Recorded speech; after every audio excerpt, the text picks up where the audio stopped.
What a whirlwind of ups and downs the last 11 months have been for all of us. Now imagine you're also pregnant and facing giving birth during a pandemic. That cannot be easy. And we're going to talk about it now with a panel of guests who get it. We are joined by a mom-to-be, a new mom, and a single mom. So hello to Tanya Hales and sisters Ruchi Murthy and Roshni Murthy. Thank you so much for joining us today. First, I'm going to start with Roshni. You are due very soon. You're in your third trimester. Tell us how COVID has impacted this experience for you. It's impacted it from every facet of my life, to be completely honest. It wasn't what I was expecting my pregnancy to look like by any means, in that the day-to-day things, that the day-to-day comforts in life are all of a sudden pivoted. Something as simple as taking public transit, going to the mall to buy your baby's first outfit. None of those things are really happening anymore. So I think it's really created a paradigm shift for me in the sense of how I live my day-to-day life and how I'm preparing for this impending birth. And beyond that, I would say it's also, to be honest, been very lonely, because you can't really celebrate those milestones with your friends and family the way that you would imagine you would in your first pregnancy. And beyond that, something like going to a doctor's appointment with my husband, he's not there to hear the heartbeat when we hear the heartbeat for the first time, or see the sonogram images. So while we're all isolating during COVID, I find that pregnancy is further isolating, because not only are you more cautious about what's happening around you, but every single decision you make can impact the baby, and that becomes your primary focal point.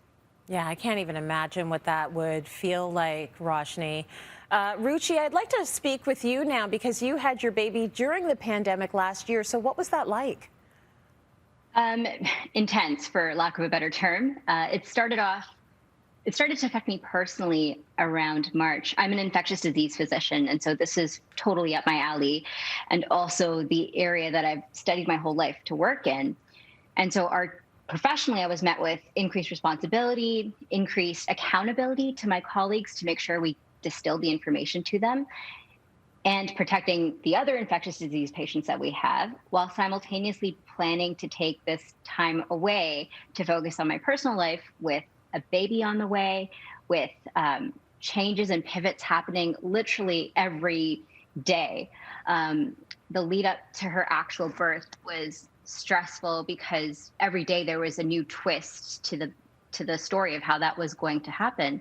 First off, I was told no partners during your ultrasound. Then I was told no visitors in the hospital when the baby's born. And I could accept that as an infectious disease physician, recognizing how important that was, but it was a new thing to adapt to. I think the hardest piece of information, though, was learning that I had to be mentally prepared for the chance that my partner would not be able to come with me for the birth of our first child. So Ruchi, did you end up going through labor by yourself without your partner? So I was induced by myself, and then I got to go home to have some of those early stages of delivery at home. And then I didn't progress, and so I had to go back to the hospital to move the induction forward. And I was alone in the hospital for 8 or 9 hours with the best nurses ever, may I add, at the Ottawa Hospital, who held my hand and supported me through it. But yes, I was alone for a part of that. He joined me just in time for the epidural, and so I was able to have him there. On a different side, Tanya, I want to talk to you, because as a single mom, all the parents right now are floundering a bit, but you're a single mom to an 8-year-old. So I got to know, what has it been like for you with your son during this pandemic? I mean, it's been so much fun. Not so much.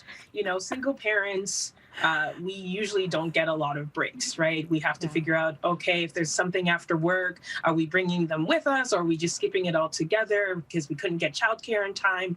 And so now that's not even an option. There's no one to drop him off to. There's no one to come into our house and watch him. There's also no place to go.